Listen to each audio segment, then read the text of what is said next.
Today, we're going to dive into something, well, something pretty fascinating, and honestly, something a lot of people just don't get. We're talking about the deep psychological reasons why some men just completely check out of dating. They choose to be alone over chasing romance.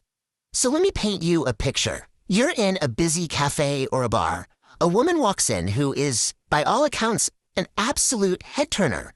And heads do turn, except for one guy. He doesn't even look up. He doesn't fix his shirt, doesn't try to catch her eye, nothing.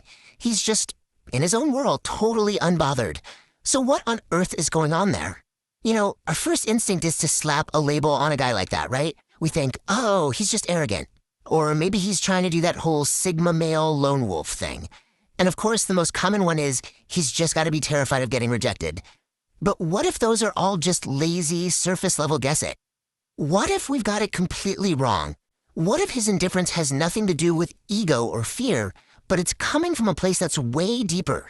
A massive, fundamental shift in his entire psychology.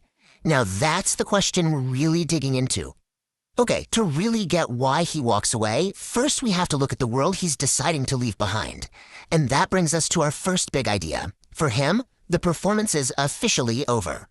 Let's be real. For a lot of people, modern dating feels less like you're looking for a genuine connection and more like a high-stakes, competitive marketplace. It feels like men are in a constant audition, being judged on a checklist of stats, right? Your income, your height, your job title. It's just an endless, exhausting performance. In this quote, this really just hits the nail on the head. It's not that his heart has turned to stone or that he's suddenly incapable of love. No. He's just completely run out of patience for the game. He's lost his tolerance for having to constantly sing for a supper to prove he's good enough. And yeah, there's actually a clinical term for this. It's called dating burnout. It's a very, very real state of mental and emotional exhaustion. Think about it. The sheer amount of energy, money, and just mental peace you have to sacrifice to even stay in the game, it becomes so draining that eventually the most logical choice is to just opt out. So he's walking away from all that. But what is he walking towards? He's not just running from something. He's actively building himself a sanctuary. You know, once a man truly unplugs from that whole dating matrix, something pretty incredible starts to happen. All that energy he was spending, he reinvests it back into himself. He goes all in on his career. He rediscovers hobbies he loves. He connects with his friends. And the biggest thing, he builds a life with zero drama. I mean, just look at the contrast here. It's night and day.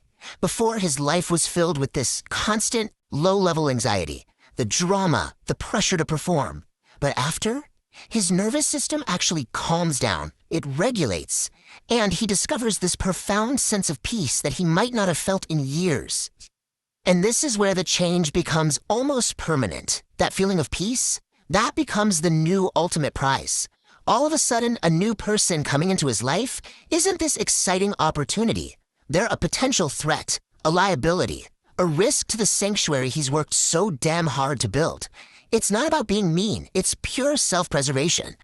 Okay, but there's another layer to all this. And to be honest, it's a lot darker.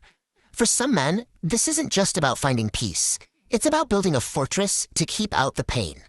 You see, for a lot of men who have this deep, unshakable indifference, it's actually a highly developed trauma response. It's a defense mechanism that was born out of being really, truly hurt in the past. We're talking serious betrayal, manipulation. We're just being thrown away after giving a relationship everything he had. This kind of behavior is basically a textbook example of what psychologists call an avoidant attachment style. It's this deep psychological shield where a person actively pushes away intimacy and emotional closeness. Not because they want to, but because their subconscious is desperately trying to prevent them from ever getting hurt like that again. And the way this fortress gets built is pretty eye-opening. It all starts with that deep betrayal or pain. From there, the brain literally rewires itself. The fear center, the amygdala, starts to treat emotional vulnerability like it's a life-threatening danger. So at that point, indifference isn't really a choice anymore. It's a fortress. It's the only way his nervous system knows how to feel safe. So when you put all these pieces together, how should we really see this quiet walk away? Is it some kind of failure?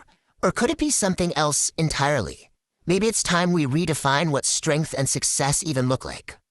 Look, it's easy for society to point and label this man as broken or lonely. But just think about it for a second. It takes a tremendous amount of strength to look at a system that's constantly demanding you perform and prove yourself and to just calmly say, no thanks, I'm out. That's not weakness, that's an incredible act of self-respect. So really, it all comes down to this. If any of what we've talked about resonates with you, if you're a man out there who has chosen peace over the chase, you are not broken. You're not failing. You've just redefined what being truly free means, and you're living it on your own terms. And that brings us to one last thought, a question for you to really think about. Was there a specific moment for you, a turning point where you consciously decided, that's it, I'm done chasing, and you started to just focus on building your own peace? It's a powerful thing to reflect on.